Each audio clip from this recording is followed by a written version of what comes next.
picked up a game of Trivial Pursuit from a charity shop recently. And this was a game that was hugely popular in the 1980s and 1990s. It probably isn't so much anymore, I don't know. But I've played it a lot, to the extent that I think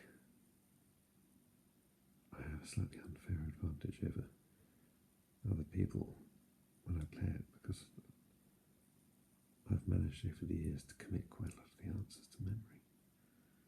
I thought I could test that now, test you at the same time. The difficulty with this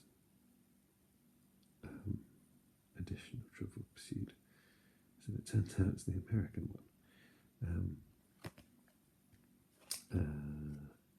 So a lot of the sports questions are about baseball, about which I know nothing. That said, I wasn't very good at them, even in the British edition, because they would often be about association football, about which I know almost nothing as well. And to make it worse, the questions were written in the late 1980s. So quite often the answer to, say, geography or history questions is East Berlin or the USSR. I think quite a lot of them are out of date. But I thought let's go through one of these cards and see who does better, you or me. It's okay, first question. It's geography. And it says, what two countries border the Dead Sea?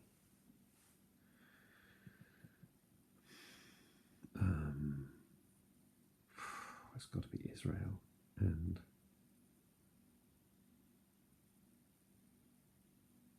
Lebanon, would be my guess. Okay, let's see. Entertainment. What country and western singer is known as the Silver Fox? I have no idea. Who could that be? My knowledge of country and western singers is not good. The Silver Fox. I'm not going to guess. Guess will make me seem more stupid than just not knowing. Okay, what university was laid siege to in 1968's Battle of Morningside Heights? Morningside's part of Edinburgh.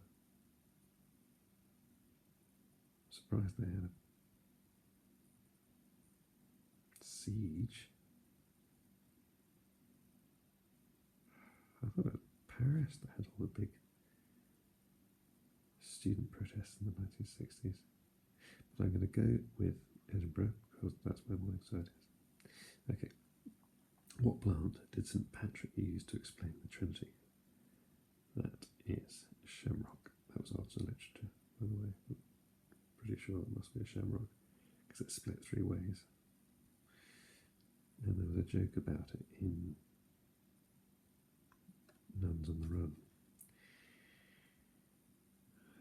Comedy, which I'm not going to go into any more detail about. Okay, is it what molecule did James Watson and Francis Crick unravel in 1944? Science and nature always did seem to be the easiest question, so that is DNA. And sports and leisure, here we go. What runner? Sports Illustrated's 1954 Sportsman of the Year. Do I know any athletes from 1954?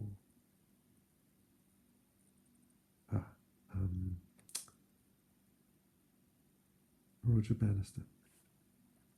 He was probably running the 4-minute mile around then, so that'd be my guess for that one. Okay, let's see how many you got. Let's see how many I got. Right, okay. What two countries border the Dead Sea? Israel, yes, but not Lebanon. It's Jordan. What do they spelt wrong on this card, but there you go. Right, the silver fox was Charlie Rich. I'm none the wiser. University, 1968's Battles from Morningside Heights. Well, Columbia. New York. Shamrock was right there. And DNA was right. And Roger Bannister was right. So what's that? 3. Not very good. Do another one. Right. Let's see if we do any better this time. 3 to beat. What US state has the longest border with Canada? God. Oh. Alaska. Huge. What actor was known as the Great Stone Face? Really not a very good actor. The Great Stone Face. We saw this from the silent era, won't it?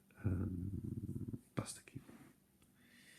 What Saudi Arabian king was assassinated by his nephew in 1975? My knowledge of Middle Eastern kings of the 20th century is not very good. A lot of farts. So, who else could there have been?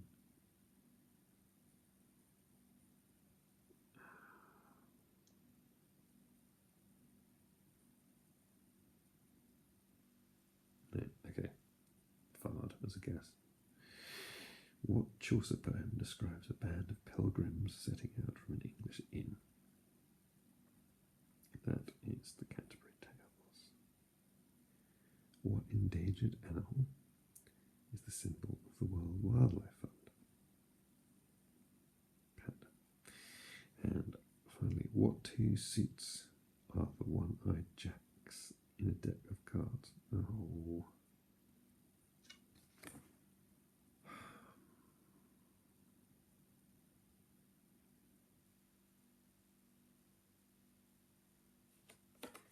I think it's going to be 1 black and 1 red. I'm going to say Jack of Hearts, Jack of Spades. Let's see.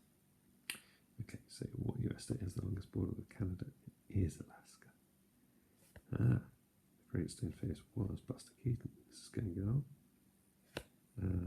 Saudi Arabian king who was assassinated by his nephew in 1975. Began with F, but it's Faisal. I wonder if I would have got that if I'd thought about it for longer. Probably not.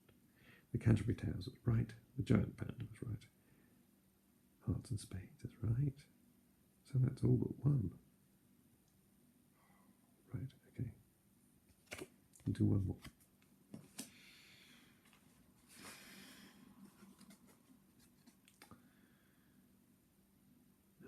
Right, what US state is there, excuse me, as the last frontier? I don't know what. New Mexico. Texas.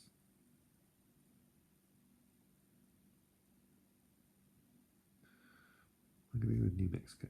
Don't know why. What was the nickname of black dancer Bill Robinson?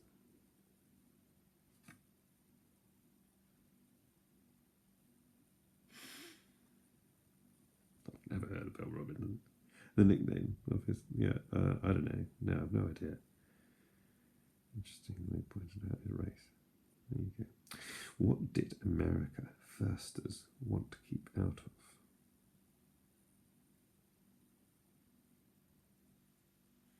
It sounds very contemporary, doesn't it? America first.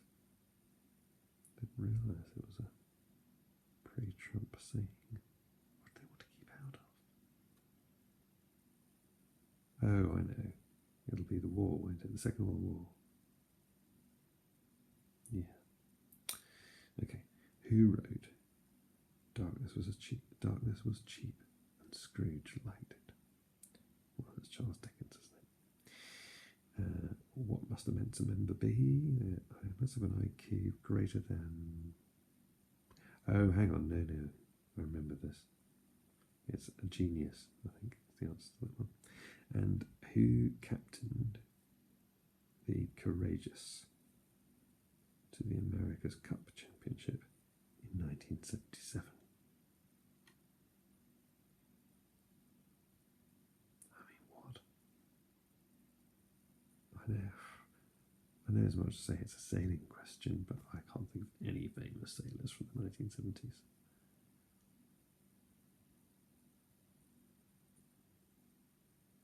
Robin Knox Johnson, that's not his thing.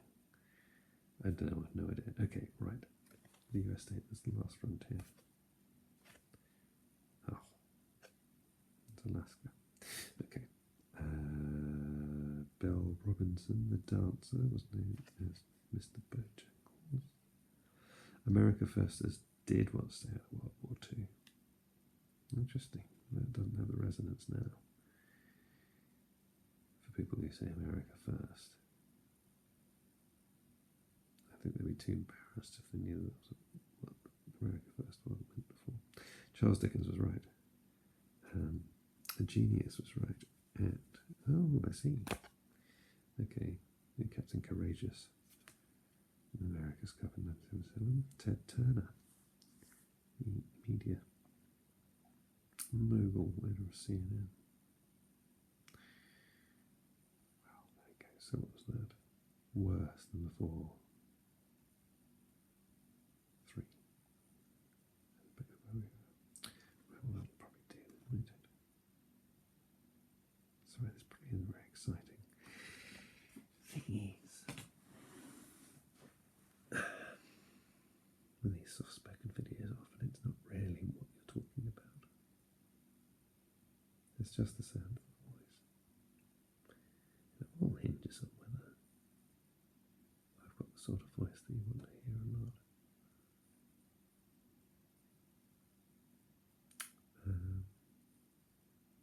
Not many views on my first video, but more than 0, so